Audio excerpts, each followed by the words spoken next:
Halo anak-anakku yang terkasih, berjumpa lagi dengan Bu Ripka. Hari ini kita akan belajar tentang sakramen baptis.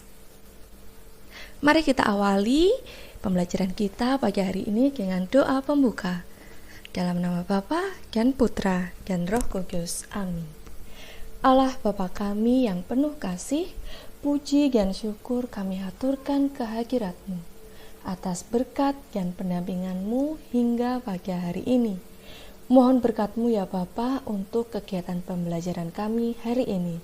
Semoga hari ini kami mampu menghayati sakramen baptis sebagai sarana untuk bertemu dan semakin dekat dengan-Mu. Engkau kami puji ya Bapa, bersama Putra dan Roh Kudus, sepanjang segala masa. Amin. Dalam nama Bapa dan Putra dan Roh Kudus. Amin. Anak-anakku yang terkasih, kita sudah mempelajari berbagai macam sakramen. Dalam kesempatan hari ini kita akan belajar tentang sakramen inisiasi.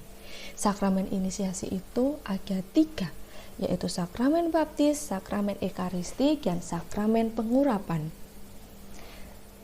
Namun pada kesempatan kali ini kita akan lebih memperdalam tentang sakramen baptis. Nah, anak-anak, coba kalian lihat pada layar berikut ini. Dalam gereja Katolik yang sering kita lakukan itu adalah baptis apa? Iya, betul, baptis siram. Tapi ternyata baptis itu berbagai macam. Ada baptis selam, ada baptis percik, dan juga baptis siram. Nah, dalam gereja Katolik yang sering kita laksanakan atau yang sering kita lihat itu adalah baptis siram. Betul. Nah, anak-anak, pembaptisan dilakukan dengan air. Nah, ini di semua gereja seperti itu. Dan cara pembaptisan itu bermacam-macam. Ada yang ditenggelamkan dalam air, baptis selam seperti Tuhan Yesus yang dibaptis oleh Yohanes. Ada pula yang dengan percik saja.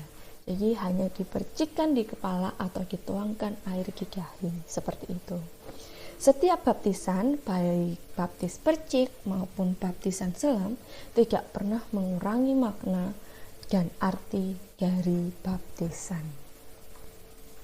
Oke, anak-anak yang terkasih, untuk menggali inspirasi dari kitab suci tentang pembaptisan dalam gereja Katolik sebagai sakramen inisiasi dapat kita lihat dalam Injil Matius, Yohanes. Nah, di sini ada berikan 3 pilihan. Silakan nanti setelah ini kalian baca 3 pilihan ini untuk lebih mendalami tentang sakramen baptis dari kitab suci.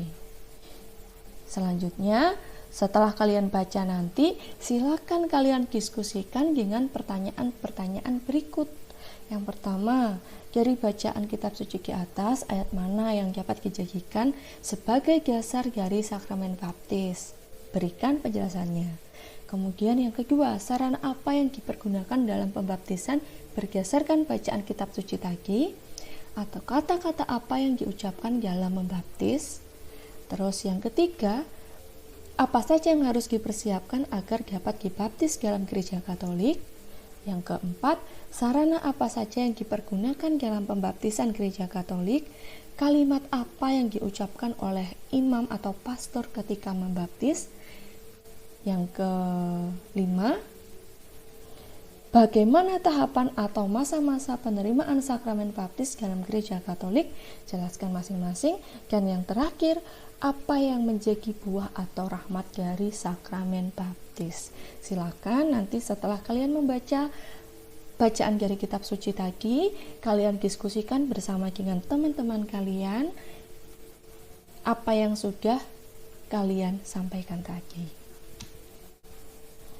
Nah, untuk pokok peneguhan, Bu Ripka akan menjelaskan sarana yang dipergunakan dalam sakramen baptis itu antara lain adalah yang pertama air, yang kedua lilin yang menyala, dan yang ketiga adalah kain putih. Air, sebagaimana fungsi air yaitu untuk membersihkan sesuatu, demikian juga air dalam pembaptisan yang melambangkan makna membersihkan dari dosa-dosa. Kedua, lilin. Lilin yang menyala ini melambangkan cahaya Kristus sebagai penerang dalam kehidupan, karena kita adalah anak terang Kristus. Dan yang ketiga adalah kain putih. Kain putih ini diberikan dalam pembaptisan untuk melambangkan bahwa kita mengenakan Kristus, yang artinya bahwa sesudah dibaptis kita mengandalkan kekuatan Kristus dalam menjalani kehidupan. Nah, syarat-syarat untuk dibaptis dalam gereja Katolik antara lain yang pertama, percaya kepada Kristus sebagai penyelamat. Kedua, mengikuti pembelajaran calon katekumen sekurang-kurangnya selama 1 tahun. Yang ketiga, mengucap pengakuan imam pada waktu pembaptisan. Nah, anak-anak yang terkasih, ada 4 masa atau 4 tahapan dalam menerima sakramen baptis dewasa. Yang pertama ada prakatekumenat, yaitu masa untuk pemurnian motivasi calon yang diakhiri dengan upacara tahap pertama, yaitu pelantikan menjadi katekumen. Yang kedua, masa katekumenat. Ini merupakan masa untuk pengajaran dan pembinaan iman serta latihan hidup dalam jemaat yang diakhiri dengan upacara tahap kedua, yaitu upacara pengukuhan katekumenat terpilih. Yang ketiga, masa persiapan akhir, yaitu masa khusus untuk mempersiapkan diri menerima sakramen inisiasi, dan diakhiri dengan tahap ketiga, yaitu upacara penerimaan sakramen baptis. Dan yang terakhir adalah masa mistagogi, yaitu masa untuk pembinaan lanjutan setelah seorang menerima sakramen baptis. Jadi setelah menerima sakramen baptis tidak langsung dibiarkan, tetapi masih harus ada pembinaan. Nah, sekarang buah atau rahmat dari sakramen baptis ada beberapa. Yaitu yang pertama, dihapuskan dari segala dosa. 2, dilahirkan kembali menjadi anak Allah. 3, mendapatkan rahmat pengudusan dan pembenaran yang mempersatukan seseorang dengan Kristus dan gerejanya. 4, ikut ambil bagian dari tugas gereja. Dan yang kelima, dimateraikan, yang menandakan menjadi milik Kristus selama-lamanya.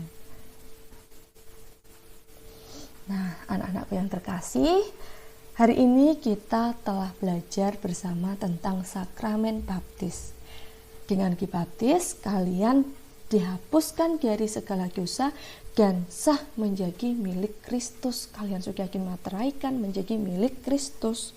Dengan dibaptis, kalian mendapat rahmat pengkudusan dan pembenaran, serta dipersatukan dengan Kristus serta gerejanya. Dengan dibaptis, kalian diajak juga untuk ikut ambil bagian dalam tugas gereja. Nah, pertanyaannya, pernahkah kalian menyadari akan semua hal itu? Lalu, apakah perilaku kalian sungguh menampakkan kasih Kristus?